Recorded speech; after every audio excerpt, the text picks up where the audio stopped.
Hello everyone. أهلا بيكم في تعلم الإنجليزية. Learn English. So today we're going to speak about another serious topic, which is disasters. So today's topic is not as much fun as we used to speak about. Today's topic is a bit serious and a bit sad. So today we're talking about natural disasters. Let's look in detail what we're going to speak about.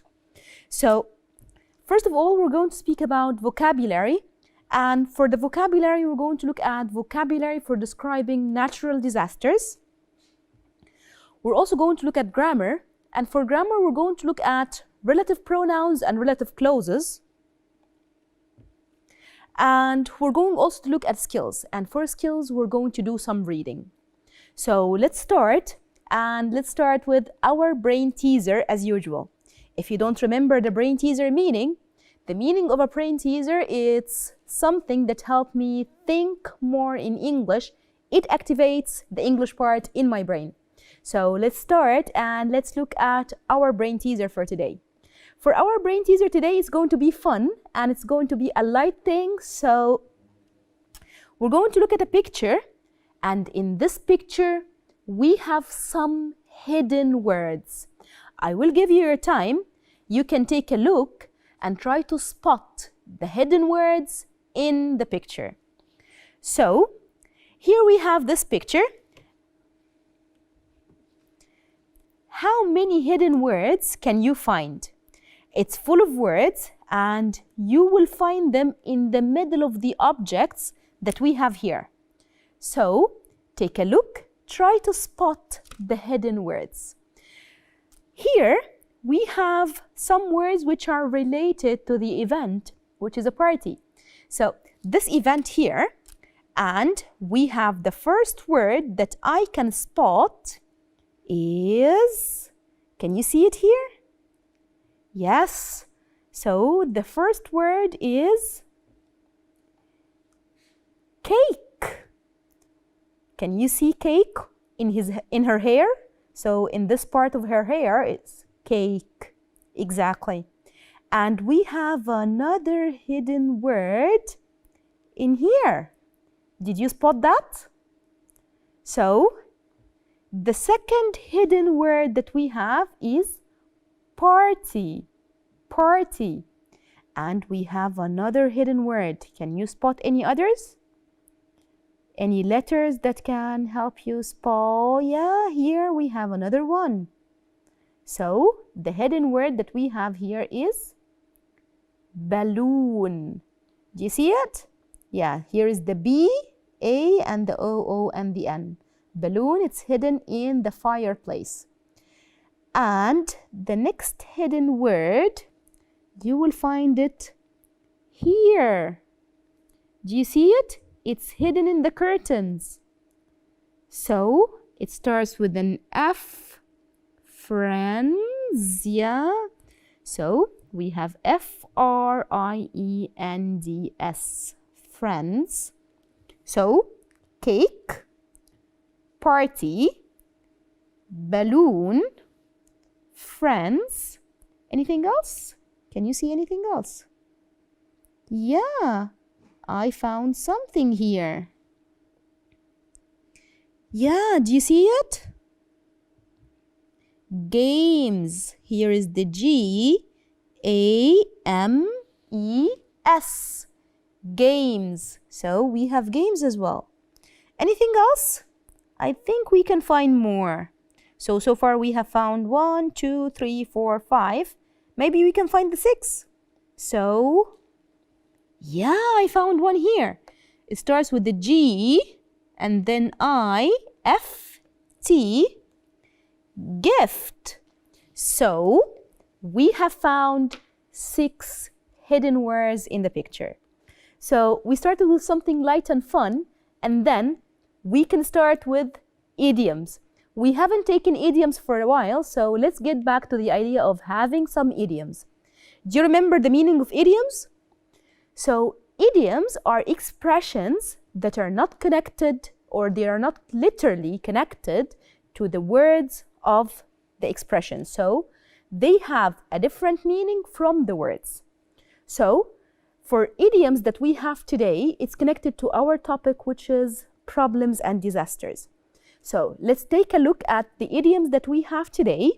The first idiom is any port in a storm. So this is the first idiom that we have. And the meaning of this idiom, anything is okay in my tough situation. So you can use the idiom or the expression any port in a storm when you are in a very tough situation and anything that you find would help.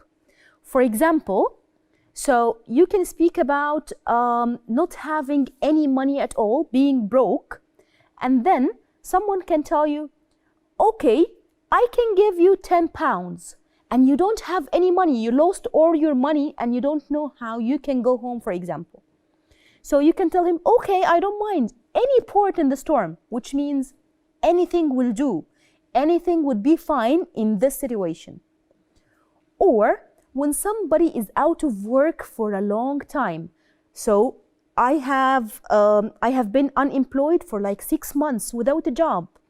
And then I find a part-time job. So somebody can call me, I have a job for you, but it's part-time. It's not good enough, but any port in the storm, which means anything in this situation would be okay. So any port in the storm, which means the least would be fine for me because I am in a very tough situation. You can be in your exam and you don't know any answers, and then you see a question that you have studied and it's like, okay, I'm going to answer this. This is any port in the storm, which means anything is fine in this specific situation. And the second idiom that we have is a walking disaster. A walking disaster is describing a person. So this idiom is to describe a person who seems to constantly be in or cause great amounts of trouble. So we sometimes call it a walking disaster or sometimes call it a walking talking disaster. Both are the same. So this idiom is always used, or we usually use it when we speak about someone who's causing a lot of trouble or a lot of problems. Like for example, whenever my sister does something, she does it wrong. So she always have problems with her managers. She doesn't do her job well. She has problems with my parents. So my sister is a walking, talking disaster, which means she's causing a lot of problems or a lot of trouble. Or I have this friend who's a bit clumsy, so she doesn't think of what she does before doing it. So when she's walking, she falls down. Or she's driving her car and she has an accident. So this friend is a walking, talking disaster. So she's causing lots of problem to herself and the people around her. So you can use it when you speak to your friends or when you speak to your brother or sister and tell them, stop being a walking, talking disaster. Stop causing problems for yourself or for others. So this is the second idiom that we have, which is connected to our topic, which is disasters. And the third idiom that we have is when it rains, it pours. And this is the last idiom that we have for today, and it means you have a bunch of problems that usually happen together. So this means that problems don't happen alone. Problems come in a group. Like for example, last week I had an accident with my car, and then I got sick, and after that I lost my mobile. So a lot of problems that come together at the same time. So it's like, I know, when it rains, it pours, which means when problem happens, they come in a group. So this means when it rains, it pours. You can speak about you don't have enough time to study and you're very stressed out in time, and then the light goes out. So you already have a problem and another problem happens. So you can say, I know it. When it rains, it pours. As if one problem isn't enough.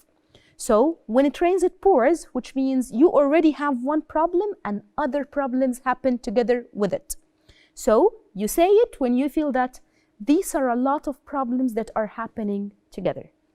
By this, we have looked at 3 idioms that are connected to problems or disasters in general. The first one is any port in a storm, which means in my tough situation, anything will do. The second one, walking, talking disaster, which is a person who causes problems for others.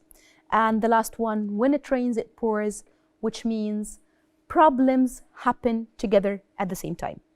Now it's time to look at our first part, which is the vocabulary that we have for today, which is natural disasters. Let's together take a look at vocabulary that can help us speak about natural disasters.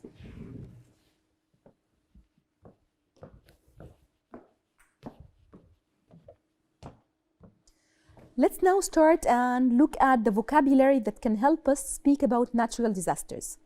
If we're talking about a disaster is a big problem.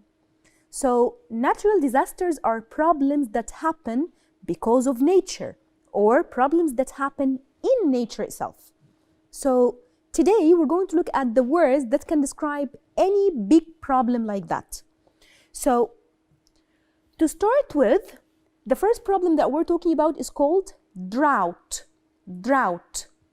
Drought is when we have no water for a long time until the land is completely dry and no plants are there. So this is called drought. Drought is without water at all. So if we're talking about no rain, no any kind of water, this is called drought. No water at all. Zero. So this is the first natural disaster that might face people. And the second problem, or the second natural disaster that we have, is called earthquake. Earthquake. Earthquake is the problem that we speak about when the land starts shaking. So this is called earthquakes, like what happened in Egypt back in the past in 1992. So the land started shaking and buildings fell down. So it's called, again, earthquake. Earthquake. And we have another problem, which is the opposite of drought. Drought when we have no water at all. The opposite is flood. Flood is when we have a lot of water coming from rivers specifically, and it covers land. So back in the past, back in the old past, before we built the high dam in Aswan, before we built it, we used to have a lot of water that came and covered, so it covered the whole land. This is called flood. Flood. And we also have wildfire. Wildfire. Wildfire or forest fire, they are both the same. When we have a big fire that starts in the middle of the forest. And this is very difficult to control. It happens because of high temperature or because of thunders and thunderstorms and lightning. So lightning might strike a tree and it can cause fire. So these kinds of fire are really difficult to control because it's in the middle of a forest, like what happened like a couple of years ago in Australia. So this is called wildfire. Wildfire. And then we have a volcano. A volcano. It's not volca, it's volcano. Volcano. A volcano is when fire comes from the bottom of earth and it comes outside. So it's called volcano. And the idea that fire is coming out is called eruption. So we have volcano or volcanic eruption. We also have a thunderstorm, and this is the idea of different types of storms. So the thunderstorm has thunder, which is a very strong sound, and it has lightning, which is the light that we see in the sky. So a thunderstorm, it's a storm that has thunder and lightning together at the same time. And we have snowstorm. Snowstorm. which is another type of storm.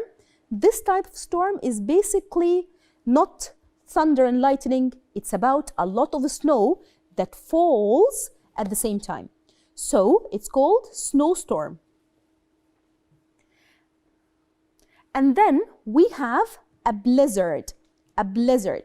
A blizzard is very similar to snowstorm, but it is stronger. And we have a hailstorm. A hailstorm.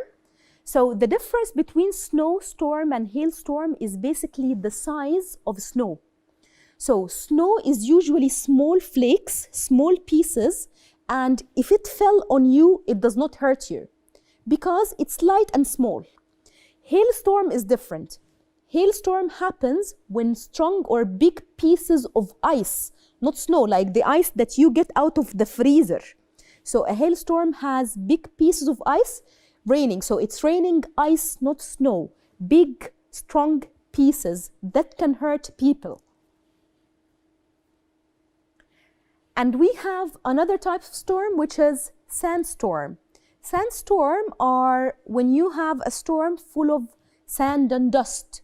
So this usually happens in the time of spring, you know. So it happens with a lot of sand and dust. And then we have a tornado.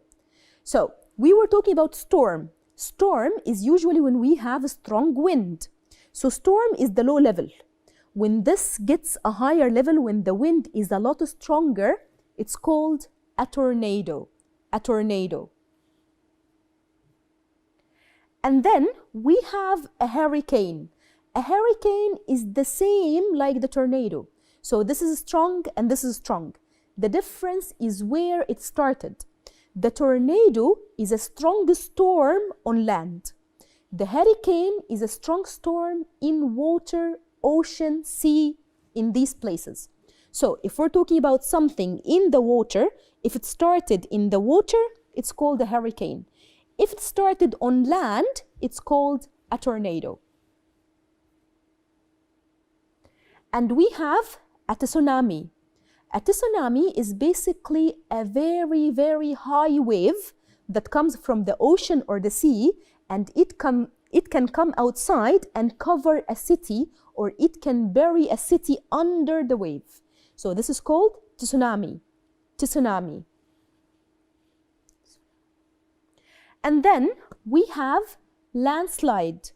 Landslide when the piece of land drops down or goes down. So it's called a landslide. And we also have an avalanche. Avalanche. Avalanche is basically when we're speaking about ice mountains, or when we speak about places that has high mountains that are covered by ice. If this ice falls down, or if the snow falls down, this is called an avalanche. So this is a snow breakdown. A piece of the mountain breaks down and falls down in Hjörgalidi. So it's called avalanche. By this, we have looked at most of the important words that can help us speak about natural disasters. Let's do some practice for that, and let's see how we can practice these words.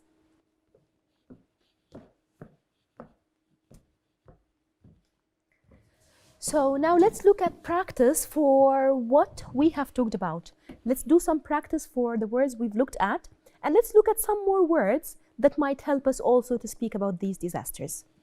So here we're going to have some description, and we're going together to think of what word are they trying to describe. So let's start reading. So here we have a very bad storm with snow and strong wind. So a very bad storm with snow and strong wind. This is a blizzard. A blizzard. So the blizzard, as we said, it's a snowstorm with strong winds. And then we have a very strong wind that moves in circles and usually starts on land.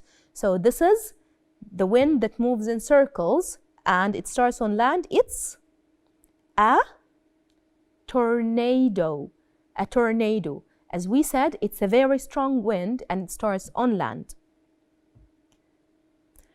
And here we have a high fire that can destroy many trees and houses.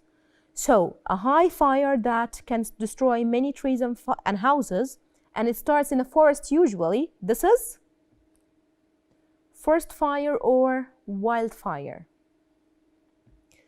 And if we have a very large wave in the sea or maybe the ocean, so very large wave, do you remember?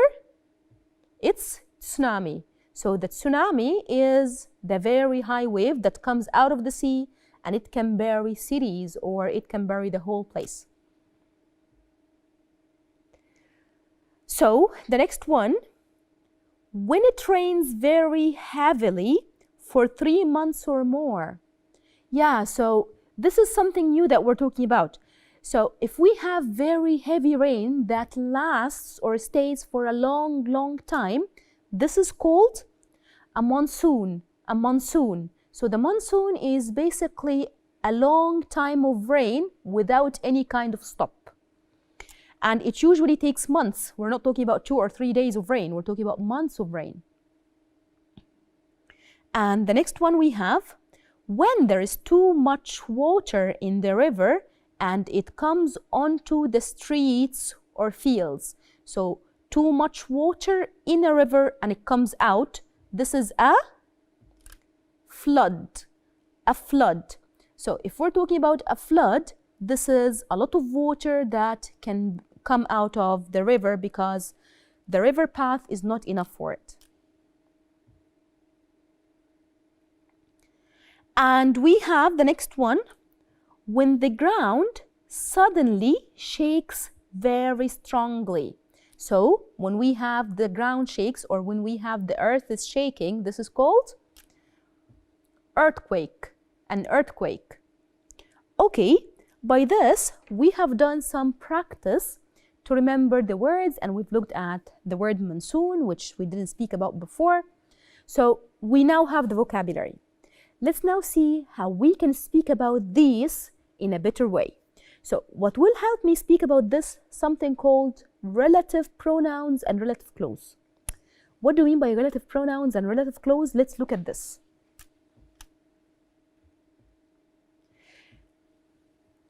So we have this sentence here. The people were deeply affected. My question, is the sentence clear?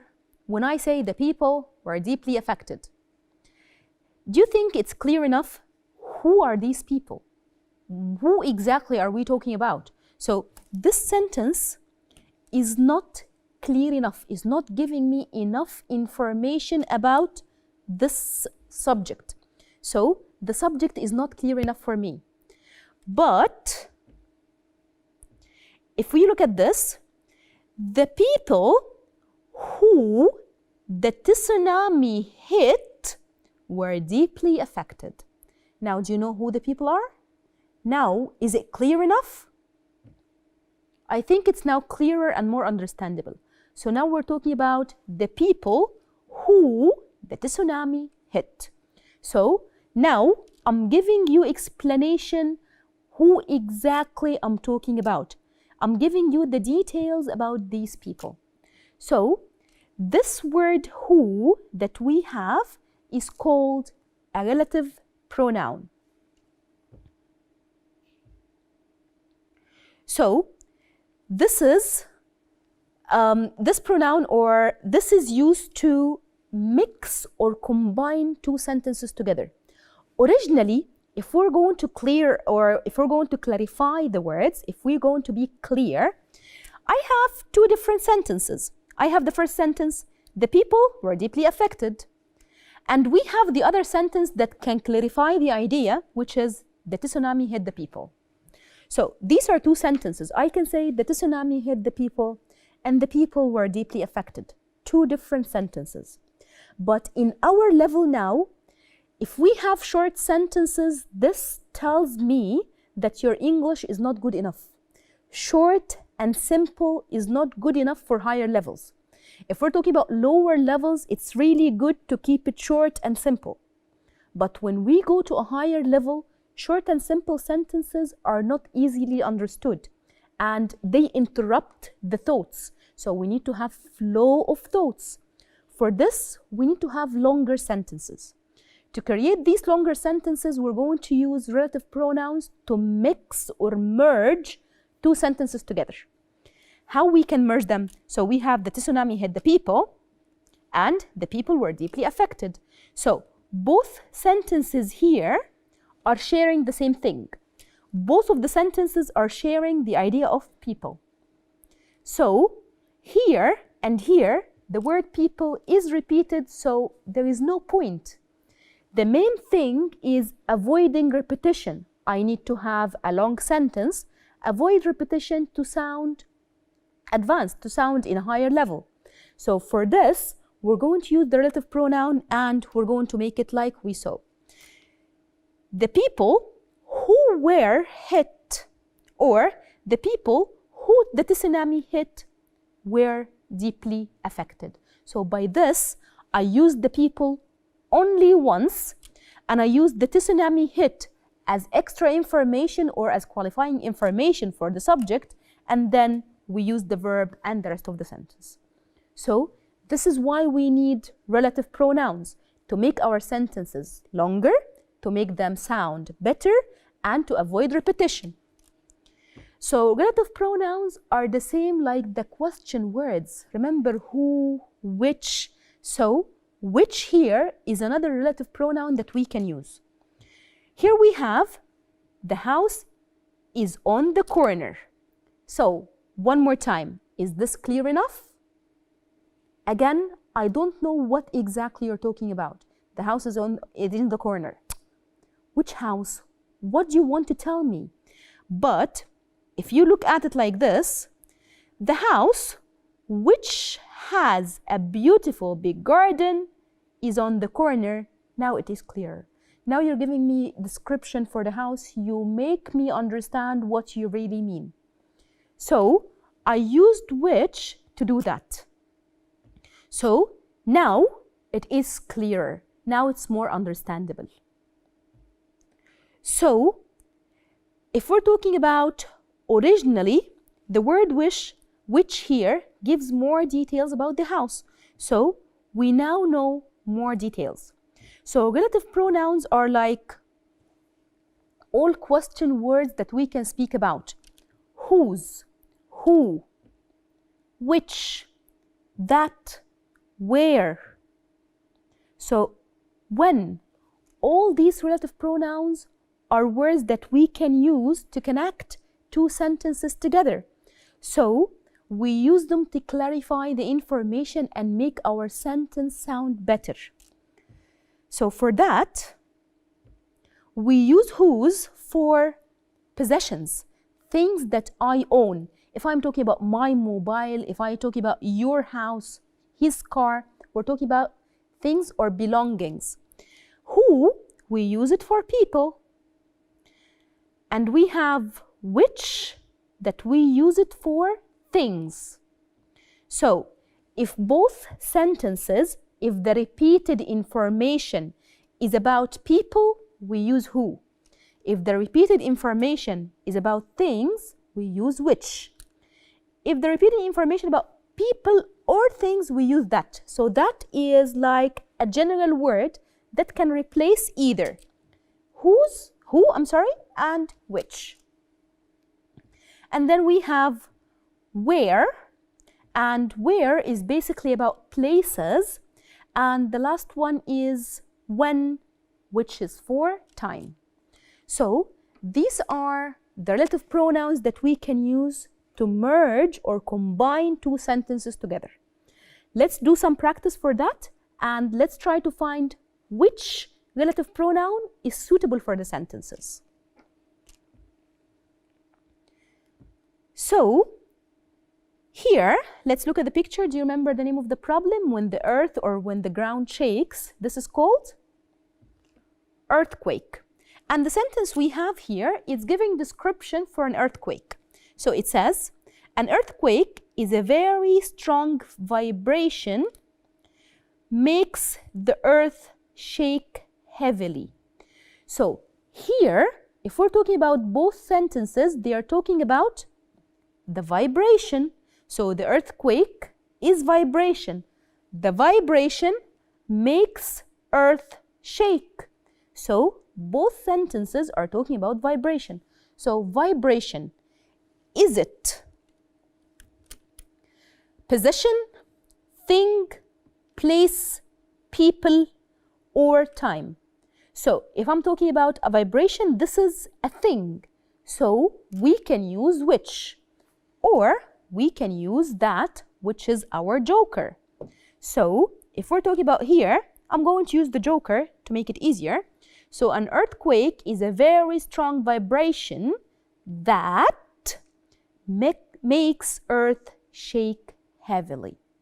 So both sentences share the same noun, which is vibration. Let's take a look here. Do you remember the name of the disaster? This is called? Exactly. So this is here called a volcano. Let's see a volcano or volcanic eruption. So a volcanic eruption is an explosion of a mountain. Lava is expelled. So here, both sentences are talking about the mountain. The mountain expels lava, or the volcanic eruption is an explosion of a mountain. So both are sharing the same place. So if we're talking about a place, what would be the answer? It's where. So a volcanic eruption is an explosion of a mountain where this is the place of lava is expelled. Do you remember the name of this? So this is another natural disaster, which is, yes, when we have water coming out of the river. So this is called a flood. Okay, and let's see when we give explanation for a flood. So a flood is an overflow of an expanse of water, submerges land. Submerges, which means covers. So here we're talking about water. So overflow of water, this water covers land. So the repeated here is the idea of water. So if we're talking about water, which one is it? Position, people, things, place, time. So this is basically exactly. So if we're talking about water, this is thing. So for thing, we can usually use which or that. Both would be fine. Again, I'm going to use that because it's simpler. Okay, and here we have another problem. So do you remember this natural disaster? What the name was? Exactly. So this is called a blizzard. So let's see the definition. A blizzard is a storm. Main characteristics are heavy snow and strong winds. So here, the original two sentences that we had, the blizzard is a storm. The storm main characteristics are heavy snow. So both sentences are sharing the word storm.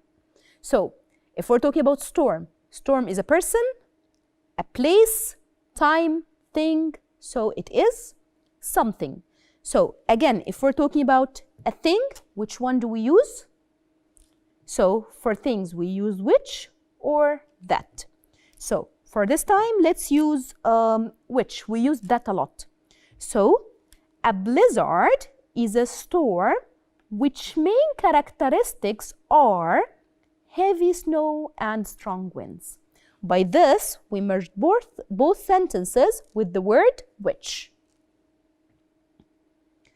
Okay, here we have strong wind that starts on land. This is a, remember? Exactly. So this natural disaster is called tornado. So let's see the definition. Tornadoes are violent rotating columns of air. Strength is supreme. So here we're talking about the air. Supreme, which means very, very strong or very, very high. Okay, so tornadoes originally, this was tornadoes are violent rotating columns of air. The air strength is supreme. So both of them are sharing air. So if both of them are sharing air, again, air is the same like storm. So this is something. So in this case, we have one of two options that can help me to merge the sentences.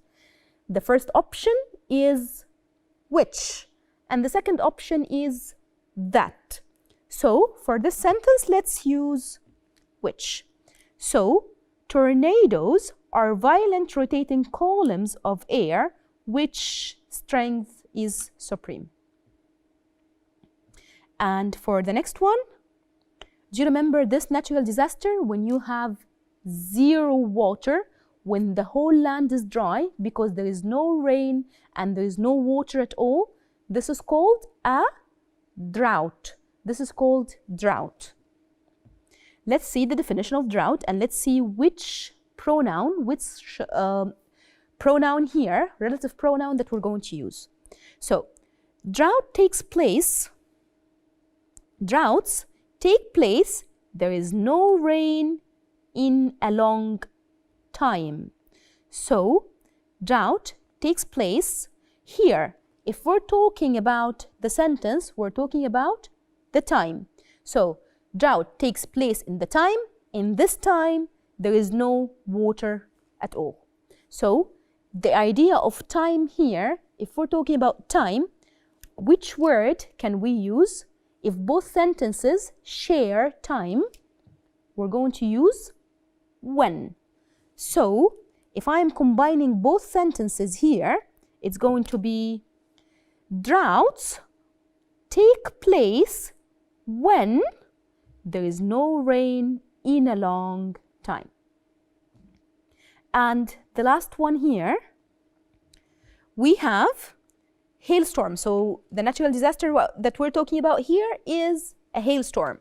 So the definition that we have here is a hailstorm is falls of raindrops arrive as ice. So we're talking about falls of raindrops, and these falls of raindrops arrive as ice. So here we're talking about both sentences share raindrops. So in this case, we're talking about, so we're talking about which or that because it's a thing. So a hailstorm is falls of raindrops that arrive as ice. Okay, so by this, we have done some practice for the relative pronouns. So relative pronouns help me create something else. They help me create something called a relative clause. So what do you mean by a relative clause? So as we said, in our level now, when we speak about the higher level we get, we need to have advanced sentence structures. So the advanced sentence structure is when we combine two sentences together. So we have something, when we put a relative pronoun, we're creating something that is called a relative clause. Let's look together.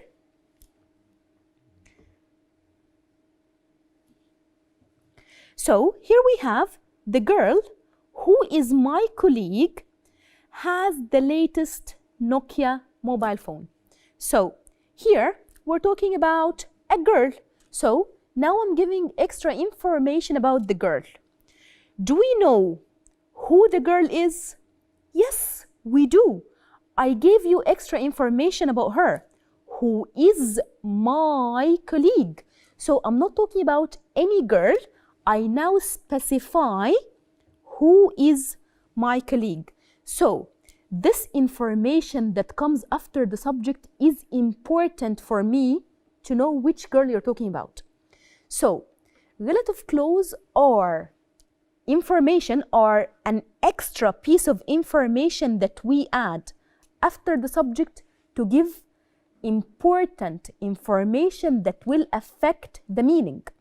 So it will affect my understanding of who exactly you are talking about. So by this, we have two types of relative clause.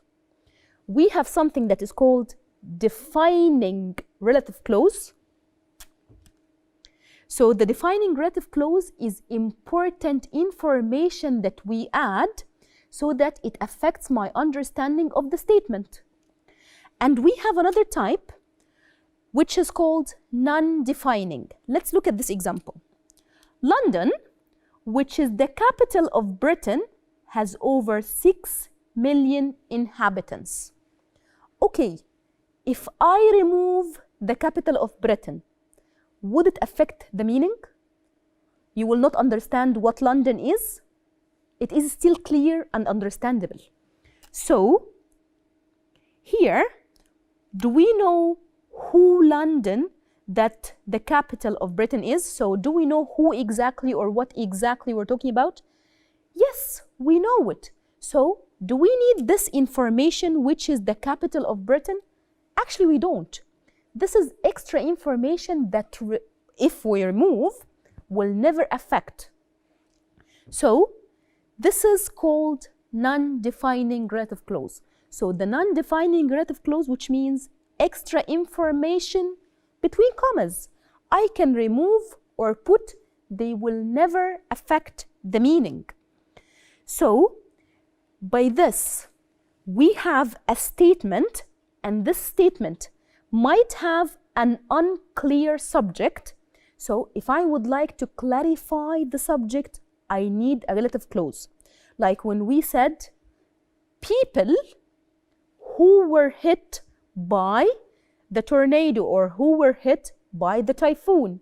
So, this who were hit, this piece of information is important for me to understand who exactly you're talking about. So, this is a defining relative clause. The defining relative clause is a piece of information that can clarify the subject, that gives or that clarifies what exactly we're talking about. While the non-defining is extra information that will not affect the meaning or will not affect the flow of the sentence.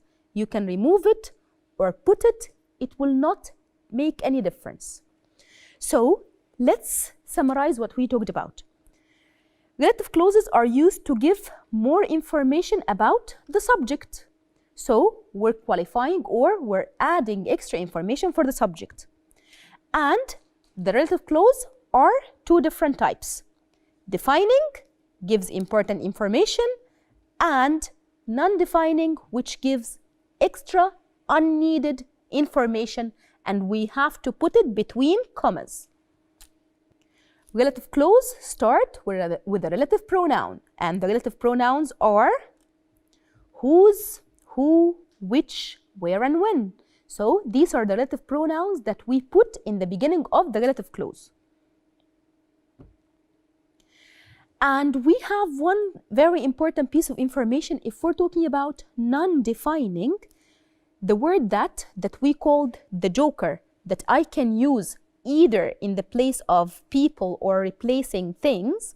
So this that can never be used in a non-defining relative clause.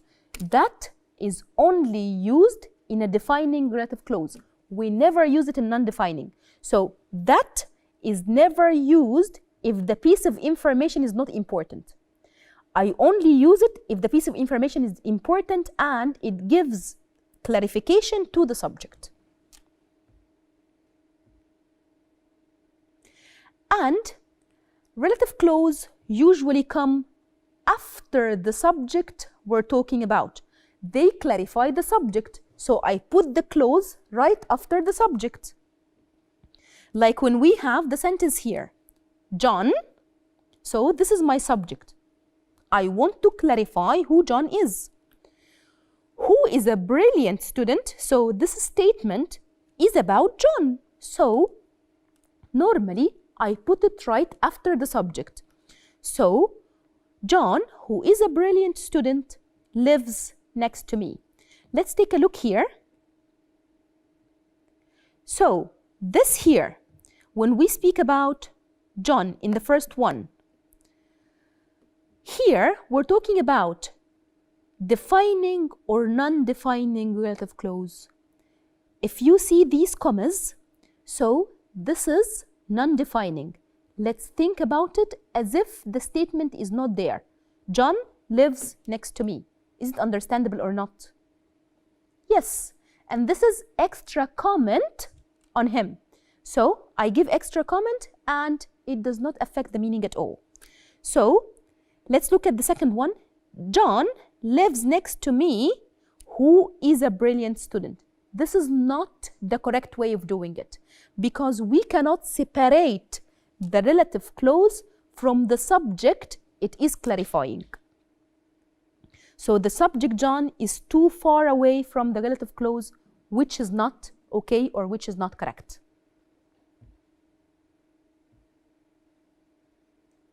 So, as we said, it usually comes right after the subject we clarify like we have here. The house, which was sold yesterday, is very big. So, at the statement, we're talking about defining or non-defining relative clause. Exactly.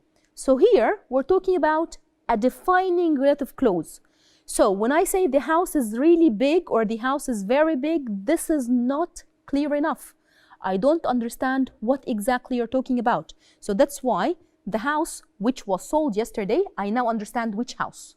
I now know what exactly you're talking about. So the house which was sold yesterday is very big. So now I understand what you are talking about. Okay, by this, we have looked at natural disasters and we have looked at idioms that are connected to natural disasters. We've looked at vocabulary and words that are there to help me speak about the disaster that can happen in the outside world. And we've also looked at making our sentence a bit more complex and avoiding short and simple sentences, because when you go to a higher level, short and simple sentences sound weak. So that's why we have looked at relative pronouns, and these relative pronouns start something that is called relative clause. And these relative clause are extra information that we give about a subject to clarify it or to give extra information that are not needed. If it's important to clarify, this is a defining, and if it's not important, if it's just extra information, this is non-defining. By this, we have reached the end of our episode. Thank you very much for watching and see you next time.